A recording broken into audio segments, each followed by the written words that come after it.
वर्दी वालों पे जिनको हम तनख्वाह देते हैं, जो कॉन्स्टिट्यूशन की सुबह से शाम मां बहन एक करते हैं, जिन्होंने बलात्कार पे बलात्कार किया इस कॉन्स्टिट्यूशन का, उनसे हम डिक्टेशन लें।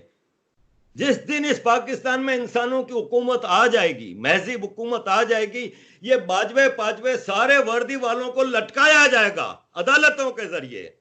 इन लोगों ने क्राइम्स अगेंस्ट ह्यूमैनिटी किए हैं, पाकिस्तानियों को मारे हैं। मुझे बताएं दुनिया में एक हिस्ट्री में आर्मी जो अपने ही बंदों का कत्लेआम करे। बलूचिस्तान में मिसिंग पर्सन इतने हैं, केपीके में मिसिंग पर्सन इतने हैं, क्वाटा में हैं, सिंध में हैं, अर्बन सिंध में हैं, कहां नहीं है? क्यों भाई? आपको हम तनख्वाह देते हैं, जाएं इंडिया से लड़ें और आजाद कराएं कश्मीर को, इसके लिए वो आपसे नहीं होता। वहां पे 93,000 पतलूने लटका के आ जाते हो और हमारे ठेकेदार बनते हैं। तो इन फौजियों को तो हम निपटना जानते हैं।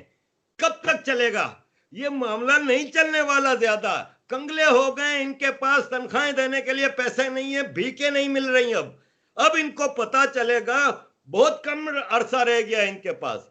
दुनिया कब तक खामोश रहेगी, ये आप देखिएगा।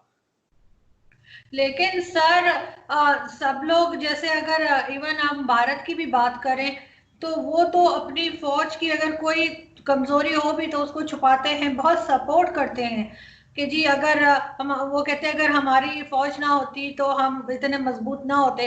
तो हम एज अ पाकिस्तानी हम अपनी फौज को क्यों सपोर्ट नहीं करते? क्या ये चीजें सब हम, हमारे पास कोई प्रूफ है इन सब बातों का? हम कोई दावा कर सकते हैं कि ये बात सच्ची है, सिर्फ फैलाई भी नहीं है?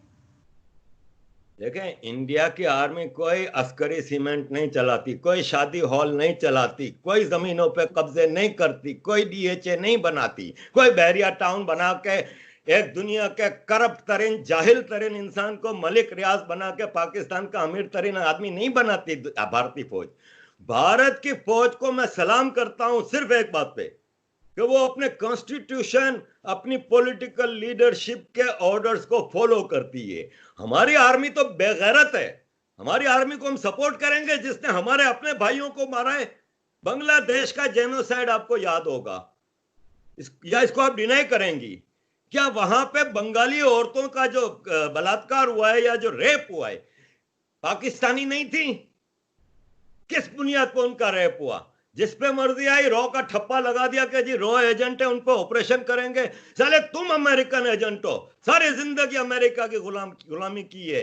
जिसने उसामा बिन लादेन को पकड़ाया था, कर्नल इकबाल सईद, उसके घर की वीडियो कल रात वायरल हो रही है, जिसमें है वतन के सजीले जवानों गाना गा रही हो। और ये जितने कर्नल पर्नल सारे भागे हुए अमेरिका में अय्याशी की जिंदगी गुजार रहे हैं, हाथ में विस्की के गिलास पकड़े हुए हैं। ये फौज की हम इज्जत करें? ये बाजवे की, ये शरीफ की, ये राहिल शरीफ जो इतनी बड़ी बड़ी बातें करता रहा, 1 अरब 26 करोड़ रुपए की जमीन दी है इसको, क्या इसकी खिदमत है सिवाय लूटने के, सिवाय 7 स्टार फोर्सेस के? और दुनिया की पहली आर्मी है जिसका आर्मी चीफ रिटायर होता है, दूसरे दिन किसी और मुल्क की नौकरी करने चला जाता है। इतना स्ट्रेटेजिक पोजीशन होती है। जिसका आईएसआई चीफ पाशा शेखों के जूते चाट रहा है। पाकिस्तान की न्यूक्लियर आर्मी का चीफ शुरता बना हुआ है शेख मोहम्मद का। इस फौज की मैं इज्जत करूं? अरे लानत भेजता हूं मैं इस फौज पे। पाकिस्तान मेरा जिंदाबाद है, पाक फौज मेरे लिए मुर्दाबाद है। लेकिन सर अगर पाक फौज ना होती तो आपको नहीं लगता कि अफगानिस्तान होती तो पाकिस्तान एक जन्नत होता।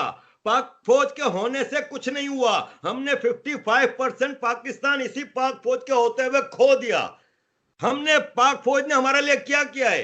पाक फौज ने अफगान वार के जरिए ड्रग्स और हथियारों का अंबार लगा दिया कराची में और पाकिस्तान में। इस फौज की कोई एक खिदमत तो बताएं।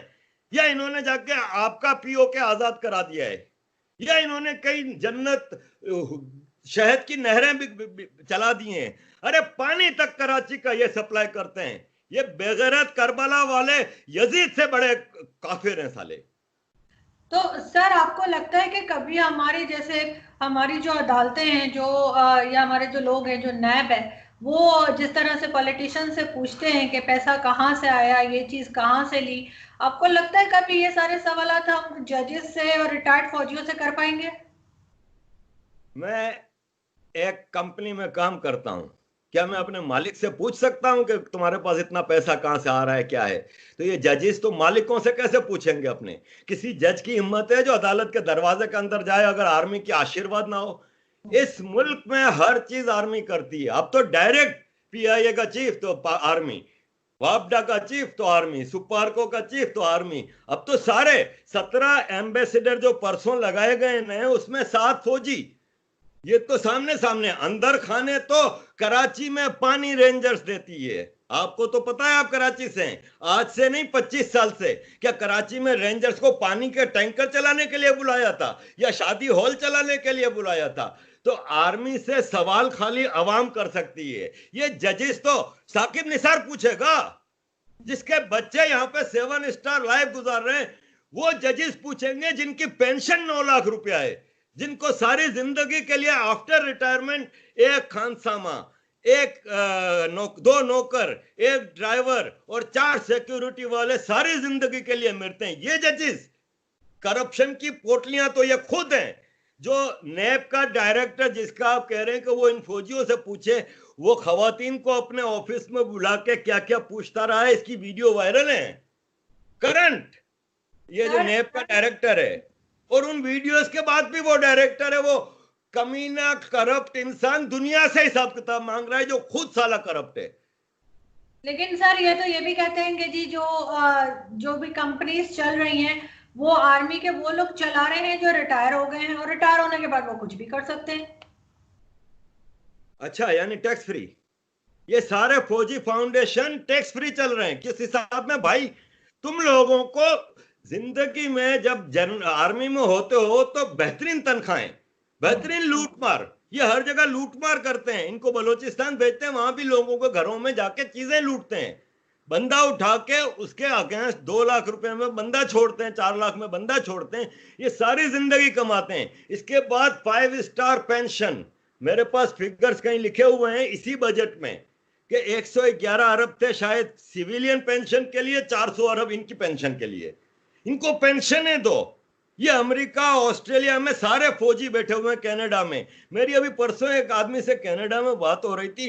वो कहता है जिस इलाके में रहता हूं, कहता है सारी फौज बैठी हुई है, सारे रिटायर्ड जनरलों के, किसी का बच्चा रह रहा है, कोई खुद रह रहा है। ये सब माल बना रहे हैं। इसके बाद भी टैक्स फ्री चैरिटी फंड में इनको हम 100 कंपनियां खोल दें, नंबर 1। नंबर 2 ये कि ये धंधा करने के लिए फौजी नाम इस्तेमाल नहीं कर सकते। क्यों नाम इस्तेमाल कर रहे हैं? तो नहीं, धंधा करने की जरूरत नहीं है। बहरिया बहरिया जो है उसका नाम इस्तेमाल नहीं करने देना चाहिए था इनको। वो किस राइट से बहरिया नाम इस्तेमाल कर रहे हैं? कई चीजें हैं। डॉक्टर शकील आफरीदी को आप बंद कर देते हैं कि उसने ओसामा का डीएनए कंफर्म किया था।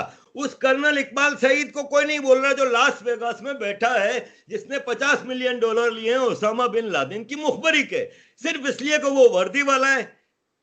तो अब इस फौज को एक दिन आने वाला है कि ये अवाम में फौजी बाहर निकलेगा तो वर्दी में नहीं निकलेगा, इसको इतना खौफ होगा। सड़कों पे अगर इनको घसीटा ना गया तो ये आप देखिएगा, वक्त आने वाला है। 22 करोड़ पाकिस्तानी मर रहा है रोज की बुनियाद पे, भूख की बुनियाद पे। और उनकी दाद रसी कराने के लिए जो पपिट आता है लाड़का ना, उसको 135 किस्म के खाने बना के सालिम हराम और पता नहीं क्या क्या इनको खाने खिलाए जाते हैं। ये बेगैरतों का टोला है।